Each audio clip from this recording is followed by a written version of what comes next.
بسم اللہ الرحمن الرحیم۔ وہ کون سی جاندار چیز ہے انسانوں میں سے اور جاندار جانور کے ذریعے اس کو زندہ کیا گیا؟ وہ گائے ہے جس کا ذکر پارہ نمبر 1 میں ہے، جس کا خلاصہ یہ ہے کہ بنی اسرائیل میں ایک شخص کا قتل ہو گیا تھا۔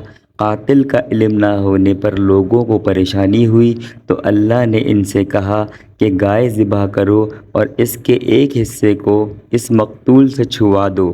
چنانچہ ایسا ہی کیا گیا تو وہ شخص زندہ ہو گیا اور اس نے اپنے قاتل کا نام بتلا دیا۔ وہ کون سی چیز ہے جس میں نہ گوشت ہے نہ خون، اس کے باوجود وہ دوڑتی ہے؟ وہ حضرت موسیٰ علیہ السلام کا عصا ہے جو فرعون کے دربار میں جادوگروں کے بالمقابل دوڑا تھا، حالانکہ اس میں نہ گوشت ہے اور نہ خون۔ ان اسلامی معلومات کو آگے بھی پہنچائیں۔ جزاک اللہ۔